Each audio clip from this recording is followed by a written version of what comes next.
The class was a neuroscience class in the psychology department, and it was about mindfulness meditation and how that affects the brain. So this is for general biology, genes, cells, and evolution. So it's mainly a prereq for a lot of students, but it is just a general biology lecture. I'm doing something called an independent study conference course, which means that I proposed to the Dean of Studies and the Dean of the College to do a conference project that's worth 5 credits. The physics class that I'm in is called Classical Mechanics. It's a calculus-based physics class.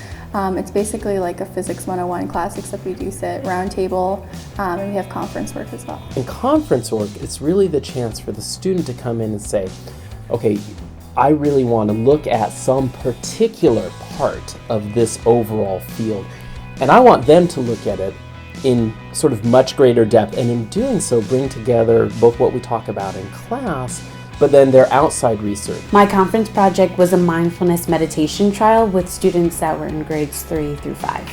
I worked at an after-school program that was a drama-based after-school program, and I was also assistant directing at the time, so I decided to kind of merge the two. I'm working in a group of 3, and we kind of just thought like proteins folding and the way proteins fold was just like a cool concept to further explore. That's kind of how we got into this idea of prion diseases and what prion diseases are. So they're exactly that. They're just misfolding of proteins that cause diseases in humans and in animals.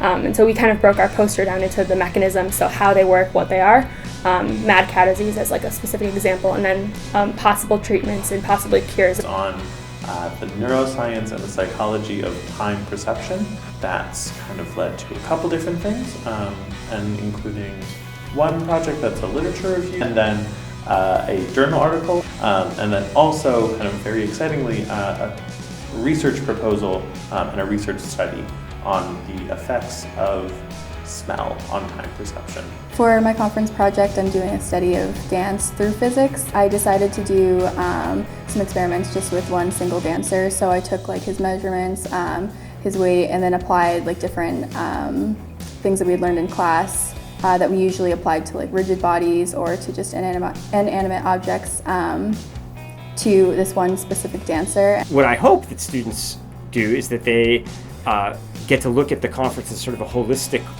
approach and think of it rather than thinking of something that's more of a week by week homework assignment, something that has a lot of independence and yet is a commentary about the course topic at hand. I was doing like a practical application of what we were learning in class. It took what we were learning outside of like a case study. That I can really see how my theory and how my large base knowledge of this works in a very specific space, and hopefully that might lead to publications, or at least it'll lead to kind of more useful knowledge for when I'm applying to graduate schools.